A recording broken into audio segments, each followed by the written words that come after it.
So excited to be chatting with both of you. Congratulations on such a wonderful movie. Thank you. Hannah, I want to go ahead and start with you. You had talked about a similar journey that your dad had as far as teaching you to drive, his cancer journey. When you were reading the script, at what point were you like, I need to make this movie or make it as a movie as a tribute to my dad?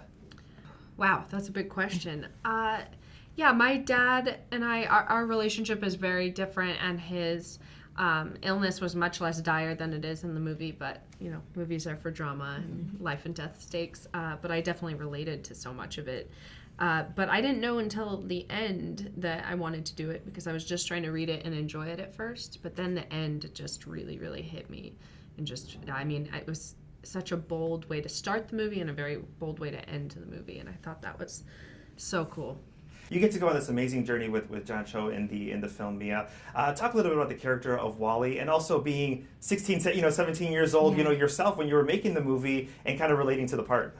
Yeah, I mean, I read the script while I was auditioning when I was 16, and so I read it and I just fell in love with Wally, and I was like, she feels like a version of myself, I guess, and we were going through all of the same things in our lives, and I felt like I could learn from playing her, and so I don't know. I think that it was really a gift to be able to grow up and come of age through playing Wally.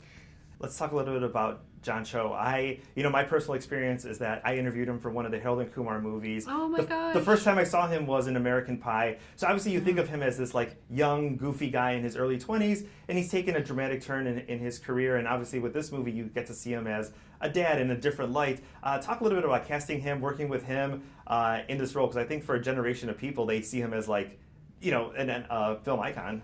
Yeah, that was why I was so drawn to him, was because of his comedic background, in the sense that I love actors that are versatile and can, maneuver through any genre, which I feel like this movie really needed someone that could be comedic so they could bring levity and heart to this story, but he also has great dramatic chops. And then on top of that, he can sing, which was also important to the end of the movie. And his singing voice just blew us all away. He's got like a rock star inside of him too.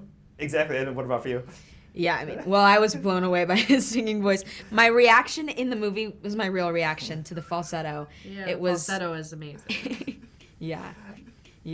Because when we did the Drunken before, he was singing, in between takes, and I've heard him singing like on talk shows, so I'm like, he's just natural born singer. Right? Maybe a movie about him being a singer might be in his future. I would love for him to do a musical. I think that would be so cool. Yeah.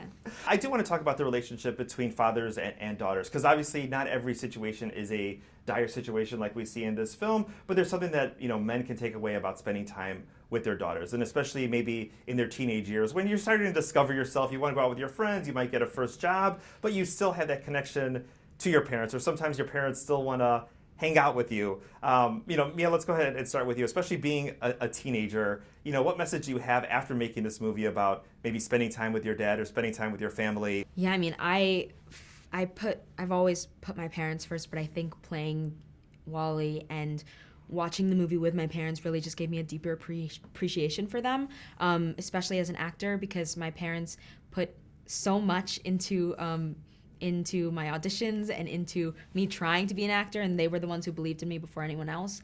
My mom was the one who would stay up late with me practicing lines and like wake up early with me, and so did my dad. So I think I love them so much, and I want to spend all the time with them. I never want to grow up. I still don't want to. What about for you, Hannah?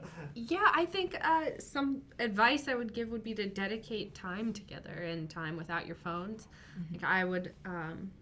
I'm thinking I should probably do that right now, and spend some time with my dad where we just like watch videos or chat or read the same thing together. I think just time away from your phones together is really important. I don't want to look back and regret how much I was scrolling. Which is something that you can easily do. And then final thing, what was your dad's reaction to this movie? I hope he loved it. I think he did. He cried the first time I showed him the rough cut when Wally has that line after the karaoke scene. He like visibly gasped and choked up, and I don't think I've ever seen my dad cry really before that. So I think he was moved by it. He was moved by it. A lot of people are going to be moved by this July 15th. Thank you so much for your time today. Thank you. Thank you. Thank you.